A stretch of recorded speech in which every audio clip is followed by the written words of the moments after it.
저는 이제 다가구 주택 제가 정말 받고 싶었던 그걸 받을 때 그 전날에 계속해서 했거든요. 그리고 다음날 이제 입찰을 가서 낙찰을 받게 됐어요. 경매 투자를 해서 아파트인가 다가구 네. 건물까지 하고 나서 받게 되신 거군요. 그리고 이제 끌어당김하면 옛날 시크릿 책을 생각하면서 상상만 하고 땡 이렇게 생각하시는 분들이 많은데 죄송하지만 상상만 하신다고 이루어진다고 생각하진 않아요.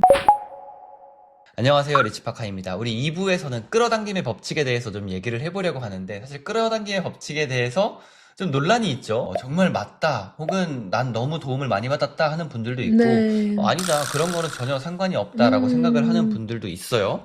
근데 이 책에서 보면은 사람은 생각하는 대로 된다, 이런 문구가 일단 많이 나오고, 그리고 끌어당김의 법칙의 뿌리를 닦은 선구자들, 그들이 말하는 것들, 내용, 문장, 이런 것들이 여기 이렇게 쭉 나온단 말이죠. 네네. 그러면 보은님이 생각하는 끌어당김의 법칙은? 저는 사실 믿고요. 처음에는 뭐지 하다가 제가 정말 그대로 따라하고 해보니 정말 있다라는 걸 저는 투자를 통해서 투자의 과정 속에서 그런 걸 더 믿게 됐거든요. 그래서 책까지 내게 됐어요, 사실. 보은님 같은 경우에 네, 그러면 네, 네. 끌어당김의 법칙을 믿는다고 하셨는데, 믿는다라는 말은 즉 나한테 어떤 성과가 있었다는 거잖아요. 그쵸, 그쵸. 그럼 끌어당김의 네. 법칙을 통해서 보은님이 얻은 성과 혹은 뭐 이런 게 네. 뭐가 있을까요? 제가 22년부터 부동산 투자를 시작하면서 어떤 마인드적인 자기계발 서적도 되게 많이 읽었거든요. 근데 그 책에 하나같이 정말 뭐 끌어당김의 이야기들이 많아서 실질적으로 따라하고 감사일기도 쓰고 시각화를 하고 그렇게 하다 보니 정말 경매 낙찰을 굉장히 빠르게 받았어요. 경매 네. 투자를 해서 아까 아파트, 상가, 상가, 다가구 네. 건물까지 그런 것들도 다 시각화를 하고 나서 네. 다 갖게 되신 거군요. 글을 쓰고 시각화를 하고 정말 그래서 다 이루어졌기 때문에 저는 뭐 명도하는 과정이나 힘든 과정 속에서도 계속해서 시각화를 했거든요. 그런 것들이 다 도움이 돼서 믿게 된 것 같아요. 그러면 이 끌어당김의 법칙을 어떻게 활용하는지 궁금해요. 네. 왜냐면은 저도 이걸 활용하고 있긴 한데, 저는 이 용어 자체를 뭐 끌어당김의 법칙을 써야 되나 아니면 그냥 시각화라고 해야 되나 뭐 저도 좀 맞아요. 고민이긴 하지만 네, 제가 네. 하는 방법은 네, 네. 저는 원하는 게 있으면 그거를 이렇게 이미지화를 해요. 네. 그리고 제가 실제로 그거 한 것처럼 합성을 하거든요. 맞아요, 타고 싶은 맞아요. 차가 있으면 제 얼굴을 거기다 그려놓거나 아니면 네, 진짜 네. 시승을 직접 네. 하러 간 적도 있었고, 네, 그리고 맞습니다. 또 다른 거는 뭐 부자들의 서재라는 책을 쓸 때에도 그냥 아무 책 이렇게 들고 네. 사진 찍은 다음에 이거 그냥 이렇게 표지 내가 바꿔서 이런 식으로 했었거든요. 네. 이렇게 시각화하는 거 하나랑 저는 매일 아침에 제가 이루고 싶은 목표를 한 문장씩 써요. 네. 그렇게 두 개를 하고 있거든요. 네. 보은님 혹시 어떻게 하고 계세요? 거의 동일합니다. 다른 거는 저는 이제 다가구 주택 제가 정말 받고 싶었던 그걸 받을 때 그 전날에 시각화를 정말 그 물건지가 어떻게 생겼는지 아니까 그 건물 앞에서 제가 정말 빙빙 도는 건물주가 되는 상상을 했거든요. 그리고 다음날 이제 입찰을 가서 실질적으로 이제 낙찰을 받게 됐어요. 그러니까 전날에 정말 생생하게 제 스스로 시각화를 한 게 그 다음날 이루어지다 보니까 근데 그것뿐만 아니고 사람들도 제가 원하는 사람 만나고 싶은 사람도 만나게 됐고 그런 것들이 누적이 되어서 저는 이게 뭐 과학적이니 비과학적이니 뭐 그런 이야기들이 많지만 저는 좀 믿을 수밖에 없었다. 네. 그럼 보은님도 혹시 저처럼 네. 실물로 출력을 해놓나요? 아니면은 뭐 휴대폰에 놓고 보시나요? 네, 맞아요. 휴대폰에도 제가 만나고 싶은 분, 롤모델 이렇게 배경화면에 해놓기도 하고요. 그리고 목표 제가 금액들도 휴대폰 번호, 잔금 번호 그런 걸 해놓기도 하고 비전보드 실질적으로 만들어서 붙여놓고 또는 저는 이제 액자로 만들어서 사진첩처럼 만들어서 한참 그걸 들고 다니면서 보기도 했었어요. 그리고 파카님이 하시는 아침마다 목표 적기. 이 용어 자체를 끌어당김, 그러니까 맞아요. 뭐 원하면 무조건 이루어진다. 사실 이 개념은 저는 조금 안 맞는다라고 생각은 하지만 이게 연관성이 무조건 있을 수밖에 없는 게 계속 그걸 보고, 그러니까 우리 뇌는 거짓이랑 진실을 구별하지 못한다고 하잖아요. 그래서 그걸 계속 보고 그다음에 또 뭐 목표를 쓰고 하다 보니까 그냥 머릿속이 그쵸. 어떻게 하면 그걸 이룰 수 있지? 이렇게 흐르게 되는 것 같아요. 맞아요. 그러다 보니까 당연히 아무 생각 안 하는 것보다 하루에 100번, 1000번 생각하는 사람이 당연히 이룰 확률이 높아지지 않을까? 이렇게 생각을 하고 있고. 그리고 이제 끌어당김 하면 그냥 옛날 그 책, 시크릿 책을 생각하면서 상상만 하고 땡! 이렇게 생각하시는 분들이 많은데 상상을 하고 거기에 맞는 노력을 반드시 행동을 해야 되고요. 그러니까 제가 이제 이거 될 것 같은데라는 느낌이 든 건 그 다가구 주택 같은 경우도 사실 거의 한 물건을 100건 이상 분석을 하고 정말 임장도 전국을 정말 한 17개 도시 정도로 돌아다녔거든요.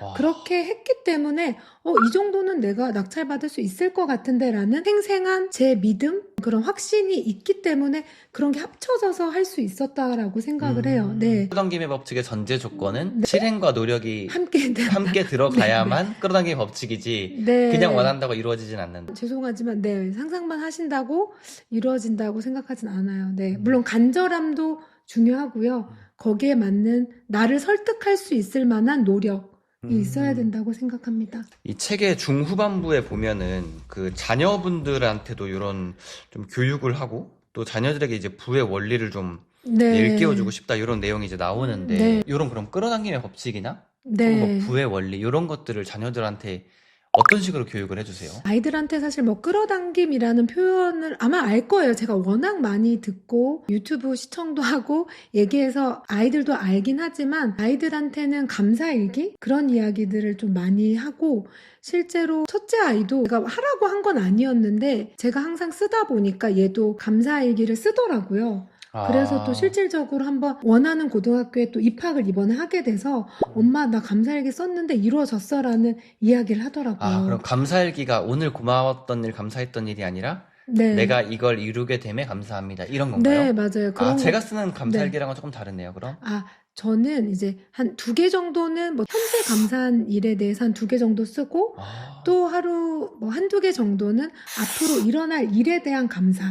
네, 와. 낙찰 받음에 감사합니다. 오. 네, PB 뭐 팀장 승진에 감사합니다. 뭐 이런 식으로. 너무 좋은데요? 네, 제가 그렇게 플래너에 딱 됐습니다. 감사일기를 3가지씩 쓰거든요. 네, 근데 네. 저는 현재, 그냥 오늘 감사한 네, 일을 네. 쓰는데 내일부터는 그렇게 좀 바꿔봐도 재밌을 것 같아요. 네, 2개는 네. 진짜 감사한 일 쓰고 하나는 앞으로 이룰 거에 대한 걸 쓰고 맞아요. 네. 이걸 이루게 되면 감사합니다. 네. 저도 선한 건물주님처럼 네. 다가구 건물을 갖게 되면 감사합니다. 네. 그럼 하실 수 있습니다.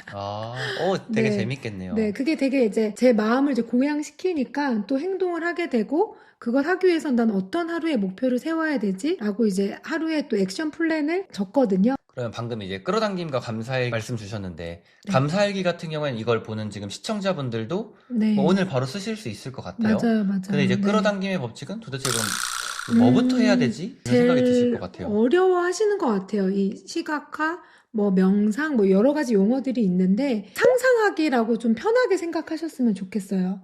저도 뭐 전문적으로 명상을 배우고 막 그렇게 하진 않았거든요. 그냥 제가 원하는 목표, 원하는 차 또는 내가 원하는 아파트 그런 곳에 가보시고 이렇게 생겼구나, 또 이런 차구나라는 걸 한번 느껴보시고 그런 다음에 그냥 상상하시면 됩니다. 그렇죠. 네. 저만의 팁은 저도 이게 상상이 굉장히 강력하긴 하지만 보은님 같은 경우에도 내가 사고 싶은 그 건물을 직접 갔다라고 하셨잖아요. 네. 내가 사고 싶은 아파트나 있으면 보통 임장을 가보잖아요. 네.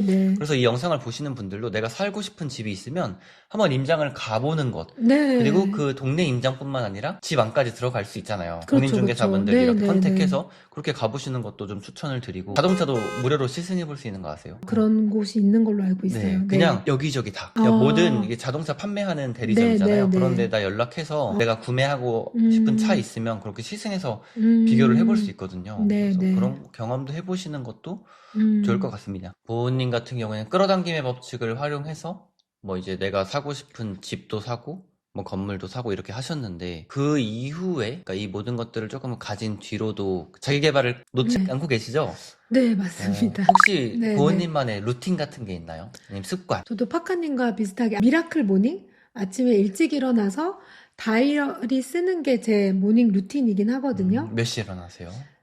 파카님만큼은 아니죠. 6시? 6시, 네. 6시에 일어나셔서 다이어리를 쓰는 게 하루의 시작. 네, 맞아요. 또 다른 루틴이나 습관은? 제가 책에도 남겼지만 올해의 목표, 이달의 목표, 월 목표, 오늘 투두리스트 그렇게 쭉 쓰거든요. 그러니까 그걸 매일 쓰다 보니까 제가 좀 딴 길로 새는 경향이 가끔 있는데 그걸 이제 연, 월, 주, 하루 이런 식으로 쓰다 보니까 방향이 명확하게 가는 것 같아요. 연, 네, 월 목표도 그럼 매일 쓰세요? 네. 그건 이제 원식이라는 책을 읽으면서 되게 좀 감명 깊어서 좀 저에 맞게 좀 바꿔봤어요. 아, 원싱에 보면은 네. 내가 5년 안에 해야 할 단 하나의 뭐 네. 목표는 무엇인가? 맞아요, 맞아요. 그리고 월 쭉쭉쭉쭉 목표, 거기에 하루까지? 맞는, 네, 맞아요, 맞아요. 아, 아침을 이제 시작할 때 네. 내가 올해 이루고 싶은 거 하나 쓰고 이번 달에 이루고 싶은 거 하나 쓰고 네. 이번 주 오늘 하고 이루고 싶은 거 이렇게 네. 4개 문장을 쓰는 거예요. 문장 말고 그냥 목표 정도로 써요. 목표 뭐 정도. 베스트셀러 작가, 아, 그런 또 것들. 1만 인플루언서. 그런 네. 키워드들을 네, 네, 맞습니다. 아. 네. 그래서 매년 Y에 대해서 제 스스로 이게 정말 내가 원하는 게 맞는지라고 계속 생각하게 해볼 수도 있는 것 같아요. Y라는 걸 쓰면서. 너무 좋은 아침 습관인데요. 네. 이번에 쓰신 책 나는 비밀을 눈치채고 은행을 퇴사했다. 이 책은 어떤 책이에요? 결국엔 제가 자기계발과 이제 부동산 투자를 시작하면서 느꼈던, 근데 그 성공의 제 목표를 이루는 데 있어서 필요했던 도구들은 좀 끌어당김이랑 감사일기라고 생각을 해서 쓰게 됐고요. 쓰면서 이게 한 1년 반 동안 이제 계속 하다 보니까 끝부분은 제가 좀 담고 싶었던 거는 Be Yourself, 그다음에 Love Yourself로 마무리하거든요. 결국 나답게 사는 거, 그리고 나를 사랑하는 거, 그게 정말 중요하구나. 그런 게 더 중요하다라는 생각으로 마무리를 했습니다. 네. 그럼 뭐 어쨌든 이 네. 책은 끌어당김의 법칙을 통해서 부모님이 원하는 걸 얻게 된 그런 과정들과 네, 네, 네, 맞습니다. 결국에 자기 개발 끝에 깨달은 거는 나를 사랑하라. 네. 나를 사랑하라. 그리고 나답게 각자가 좀 살았으면 좋겠어요. 나답게 네. 살고 나를 사랑하면서 살고 네. 그게 이제 부모님이 느낀 자기 개발의 좀 최종. 네, 그랬던 것 같아요. 현재까지는. 네. 그럼 이 책은 어떤 분들한테 추천해주고 싶으세요? 사실 저희 회사 동기들이 연락이 이제 와서 비밀이 뭐냐고 많이 묻긴 하거든요. 그러니까 좀 퇴사를 하고 싶은 분들, 너무 내 일에서 만족을 못 느끼고 계속 뭔가 다람쥐 쳇바퀴 같다라는 생각이 드시는 분들, 제가 그랬기 때문에 그런 분들한테 용기를 줄 수 있지 않을까, 제 경험을 통해서. 네. 그러면 끝으로 좀 도전을 망설이는 분들, 변화하고 싶지만 좀 두려운 분들, 이런 네. 분들에게 조언 한마디 해주실 수 있을까요?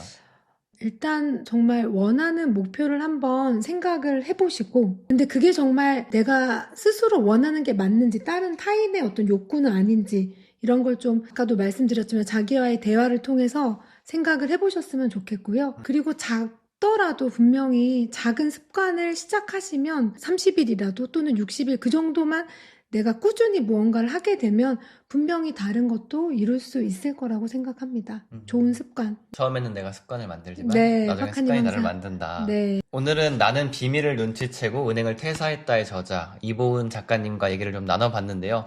사실 작가님이 이렇게 한번 올라서게 된 그 시기가 그리 오래되지 않았습니다. 이제 막 부동산 투자하고 자기계발 하신 지가 이제 막 3년, 4년 정도? 네, 3년 맞습니다. 반 정도 되신 거네요. 네, 그렇죠? 네. 여기 계신 분들도 너무 이게 내 인생을 바꾸는데 한 뭐 10년, 100년 걸릴 거다 그렇죠. 이렇게 생각하지 네, 마시고 내가 정말 노력하고 그다음 변할 수 있다라고 마음 먹으면 1년 안에도 정말 큰 변화를 이룰 수 네, 있으니 한번 도전해 보시면 좋을 것 같습니다. 오늘 나와주셔서 감사합니다.